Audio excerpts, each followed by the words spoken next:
On analyse ici une œuvre intégrale, Patient de Grand Corps Malade. Grand Corps Malade, c'est le nom de scène de Fabien Marceau, qui est né en 77 à Seine-Saint-Denis. Enfant et adolescent, il fait du sport tout le temps et écrit des textes, mais n'en parle à personne. À 20 ans, il veut être prof de sport, mais un accident de piscine tragique lui provoque une paralysie partielle.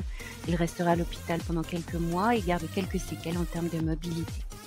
En 2003, il devient Grand Corps Malade, un slammer, et pendant 3 ans, il arpente les bars parisiens pour partager ses textes a cappella. Il remporte les grands tournois de slam. En 2006, il sort l'album Midi 20 qui se vend très bien. En 2007, il reçoit 2 victoires de la musique. En 2008, il est nommé chevalier dans l'ordre des arts et lettres. Et en 2012, il sort son premier livre, Patient, un roman autobiographique. En 2017, il l'adapte au cinéma avec son meilleur ami, Mehdi Dir. Le film reçoit plusieurs récompenses. C'est une comédie dramatique française, c'est une adaptation du roman autobiographique éponyme de Grand Corps Malade. Pour l'histoire, le héros du film, c'est Benjamin, un jeune adulte de 20 ans. Et alors qu'il rêve de devenir basketteur professionnel, il se réveille dans un centre de rééducation suite à un dramatique plongeon dans une piscine peu profonde. Atteint d'une paralysie partielle, il doit accepter de tirer un trait sur ses aspirations sportives et il doit surtout réapprendre à vivre avec son handicap. Le livre décrit les petites améliorations et les grandes désillusions, celles de Ben et celles de ses compagnons d'infortune. Le titre, il est assez bien trouvé, il joue sur la double signification du mot patient, l'adjectif qui désigne une personne qui sait attendre avec calme, qui sait endurer et sait ne pas s'énerver face à des difficultés, et le nom, le patient, qui désigne celui qui est malade. Le patient, c'est alors celui qui est persévérant et calme. Les thèmes, ils sont nombreux. On a l'univers hospitalier, Patient décrit l'expérience de la rééducation, évoque la sensation d'enfermement liée à la réadaptation, et le film reprend les codes de l'humour noir qui règnent entre les patients. Il aborde aussi le thème de la diversité culturelle en mettant en scène des patients issus de la banlieue parisienne et venant d'horizons variés, ainsi que l'autodérision de certains patients qui apparaît comme la seule arme pour supporter le quotidien et les douloureuses pensées qui les accompagnent. Le film fait la différence aussi entre tétraplégie et paraplégie. La paraplégie désigne la paralysie des jambes et la tétraplégie celle des 4 membres périphériques. La tétraplégie et la paraplégie résultent tous les deux d'accidents touchant la moelle épinière. Et le film nous montre que la rééducation des paraplégiques peut permettre un bon niveau d'autonomie. Par contre, pour les tétraplégiques, on sent que l'indépendance est très difficile. Et enfin, dernier thème traité dans ce livre et ce film, l'amitié et l'entraide. Face à l'isolement dans lequel le handicap les plonge, seuls les contacts humains semblent être une lumière au fond du tunnel.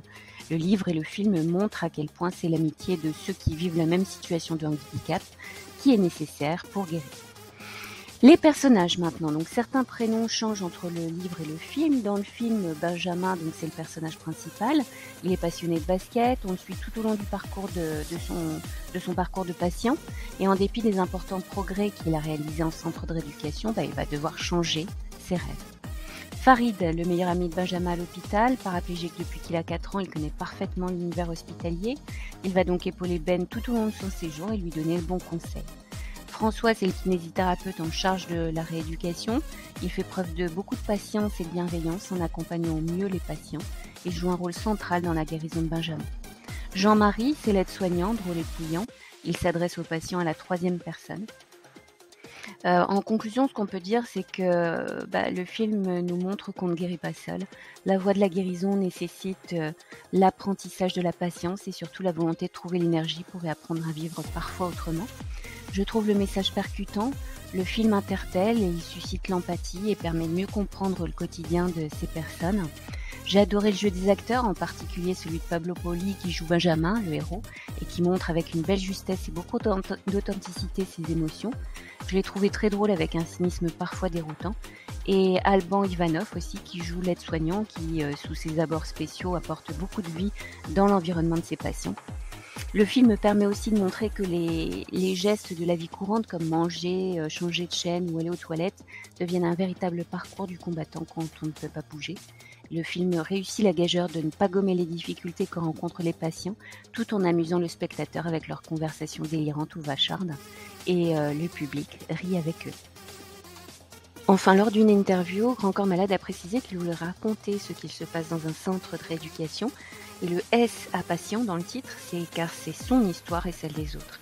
Et il a choisi que son personnage principal dans le film soit Benjamin et non Fabien comme dans le livre, pour raconter une aventure collective, celle des patients qui apprennent à se reconstruire grâce aux autres. Created using Powtoon.